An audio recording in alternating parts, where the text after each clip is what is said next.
Play action. Lob. End zone. Touchdown. Back of the end zone. Dan Wilcox on the reception. He was wide open for the Ravens' second score of the day. Our next guest is entering his 7th NFL season, his 4th with the Baltimore Ravens. Welcome in tight end Daniel Wilcox. Daniel, it is good to have you with us. Thanks for the time. Thanks for having me, Dari. Thanks for inviting me out, man. Appreciate it. Absolutely. We're going to talk football in a second. But first, you're part, as you are every year, part of a great cause with Borders Books. People need to know about this. What should they know about what you're doing?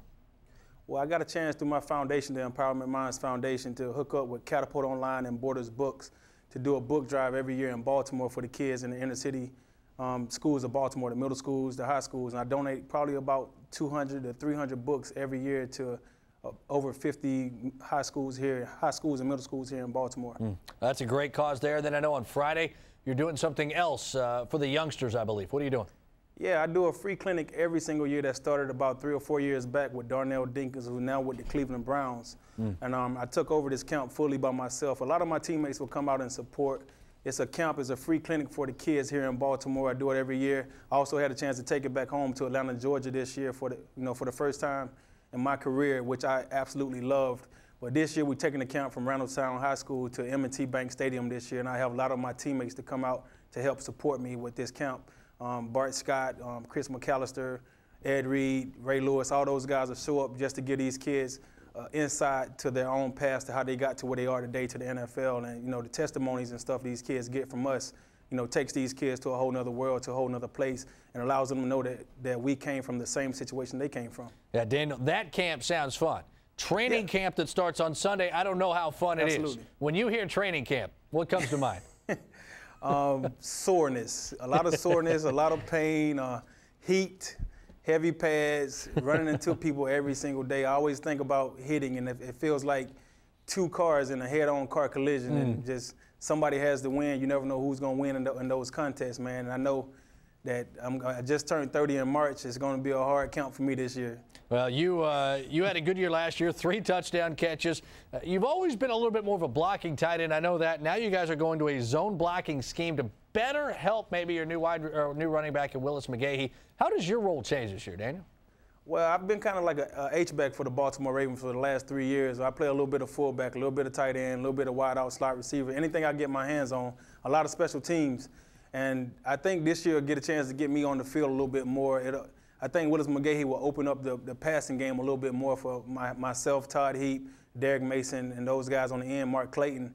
And I think this season will be a great year for the Baltimore Ravens on the offensive side of the ball. Absolutely. What are your first impressions of Willis McGahee as a Raven? Very smooth, very smooth. He's quick to the holes. He sees the holes really fast. And I think he's going to be a really good team addition to this team. He seems like a very good team player. And he's already been in the community doing stuff, which, of course, I love. And this guy has a great mannerism. And he's another one of those Miami guys. We got a bunch of them on our team, and they all show up, so I'm glad to have him. Daniel, I know he's probably a friend of a lot of guys, but was it simply time for Jamal Lewis to move on? That's hard for me to say. Jamal is a really good friend of mine. I'm from Atlanta, Georgia. He's from Atlanta, Georgia. I absolutely love Jamal Lewis. I wish him all the best in Cleveland. And, it's hard to say. I don't really think Jamal was that happy here. So whenever you're not happy somewhere, it's hard to perform at your best. I hope he'll do great at Cleveland this year. You mentioned being from Atlanta and just being an NFL guy and probably growing up a Falcons fan, you've got to pay a little bit of attention, I'm sure, to all that's happening with Michael Vick.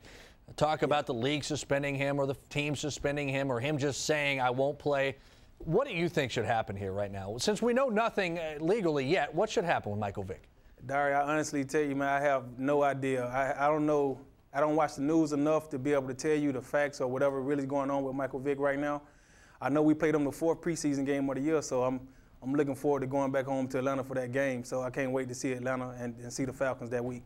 Well, we've got about a minute left. We're going to talk about another passion of yours, helping people, playing football, and paintball. Paintball, Daniel. What does paintball mean to you, Daniel? Paintball is a lot of fun. It's a lot of fun, Dari. I'm telling you, man, I wish if you ever get a chance to come out and play paintball with me and my teammates and these kids from Baltimore, man, Thurgood Marshall High School, they're a dangerous high school for a paintball game. So I'm telling you, Dari, we have a good time out here in Baltimore. We take our breaks and our times off. Ed Reed absolutely loves the game. If you want to see somebody attack somebody on paintball, come watch Ed Reed, man. He dives in there head first. and can't wait to shoot somebody. He's really excited. It's the closest thing to war that you'll ever come to, Dari. I promise you, you'll love it. Hey, I'll be there. Real quick, 2 seconds. Okay. Most painful place you've ever been hit with a pellet? The most painful, my inner thigh. Is that right? Absolutely. You got to wear more padding down there. Absolutely. I was hiding behind a bunker, man, and they got me clean in the thigh. Daniel Wilcox, pleasure talking with you. Congratulations on everything you're doing in and outside of Ravens camp. No doubt. Thanks, Dari. Thanks for having me.